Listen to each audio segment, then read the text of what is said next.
Good morning. Good morning. Sir, जो Delhi university सुबह 8 बजे से शाम के 8 बजे तक कॉलेज खुलने की बात करी, उसका क्या पर्पज़ है? देखिए, ऑनरेबल वाइस चांसलर साहब ने ये आइडिया जो है दिया है पूरे कॉलेज को कि भाई जो हमारे रिसोर्सेस हैं वो ज़्यादा से ज़्यादा यूज हो। अब देखिए, इसका कंसेप्ट क्या है कि 8 बजे कॉलेज खुल जाए और शाम को 8 बजे तक। तो देखिए, अब ऐसा समझिए कि मान लो जैसे कोई कोर्स है, कोई बीएससी है, बीकॉम है, बीए है, और उसमें 100 की संख्या थी। अब उसमें बच्चा हो गए 400 एडमिशन। तो देखिए, 400 बच्चों को आप एक साथ तो नहीं पढ़ा सकते, और जो है आप कॉलेज को 2:30 बजे बंद करके बच्चों को शिक्षा नहीं दे सकते। तो उनका कहना यह है कि भाई जो लैब हैं, कंप्यूटर लैब हैं, चाहे आपकी साइंस लैब हैं, उनमें वो क्या करेंगे कि 400 बच्चों के सेक्शन बना लें। मतलब ABCD बना लिया, 100 के बना लो। तो उसमें क्या है कि उन लैब्स को आप उस टाइम को फिर 8 बजे तक कर लीजिए। तो देखिए, सेम डे में जो आपके एडमिशन ज़्यादा हो रखे हैं, आप उनको आराम से पढ़ा सकते हैं। अभी क्या हो रहा था कि कॉलेजेस को मतलब शिक्षक जी ये कह रहे थे कि साहब आपने एडमिशन तो कर लिए 100 की जगह पे 400, रूम में कैपेसिटी है 100 की, तो हम इन बच्चों को कैसे पढ़ाएं? तो वो क्या कर रहे थे कि सैलरी भी ले रहे थे कॉलेजों से, पिछले कई सालों से लिए चले आ रहे हैं, और ये समस्या का समाधान नहीं हो पा रहा था।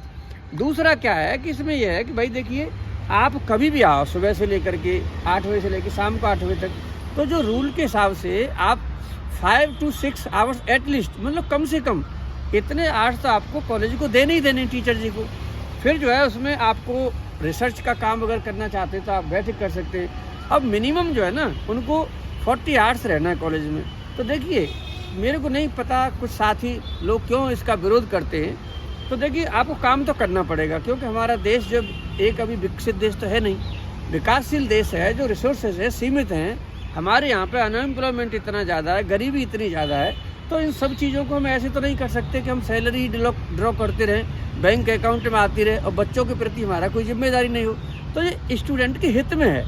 उससे क्या होगा कि देखिए, अब मान लो किसी की क्लास है, अब वो क्लास नहीं ले रहे हैं, तो देखिए ठीक है, नहीं ले रहे हैं तो अपने साथी को बोलिए कि भाई आप जो है ना मेरी क्लास, अब एक साथी की क्लास भी 2 सेक्शन है, मान लो A और B, और A और B में 2 टीचर थे सेम टाइम पे।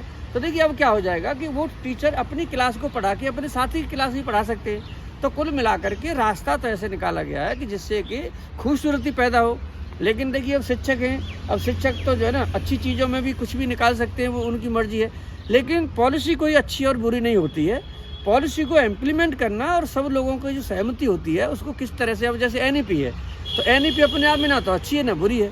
अरे ये तो इस बात पे निर्भर करेगी कि हमारे स्टूडेंट हैं, हमारे टीचर जी हैं, ये सारे मिलकर के किस तरह से चलाते हैं। और आप एक बात मान लीजिए कि जहाँ तकलीफ उन शिक्षकों को तो होगी होगी, देखो खून पसीना बहा रहे हैं टीचर, ऐसी बात तो है नहीं ज़्यादातर, लेकिन कुछ शिक्षक ऐसे भी हैं जो कि मतलब कोई भी आ जाए नया सिस्टम में, उनको विरोध के लिए विरोध करना ही करना। तो मेरे हिसाब से हम सब ऐसे शिक्षक भी बनने चाहिए कि भाई विरोध उन चीज़ों का करें जो ठीक नहीं है। विरोध करें हम इस चीज़ का कि हमारे जो परमानेंट अपॉइंटमेंट हो और एडहोकिज्म ख़त्म हो, और हमें सुविधाएं मिलें, हमें इंफ्रास्ट्रक्चर मिले, हम अपने बच्चों को ज़्यादा से ज़्यादा रिसर्च करा सकें। इन पे हमें फोकस करना चाहिए, जब ही हमारा देश विकसित होगा। तो यही मेरा कंसेप्ट जो समझ में आ रहा है, जो यूनिवर्सिटी ऑफ दिल्ली जी ला रही हैं कि भाई 8 AM से और 8 PM तक जो उनका खुलने का जो एक इरादा है, उसके पीछे बहुत अच्छी सोच है। थैंक यू, नमस्कार, thank you sir. Thank you.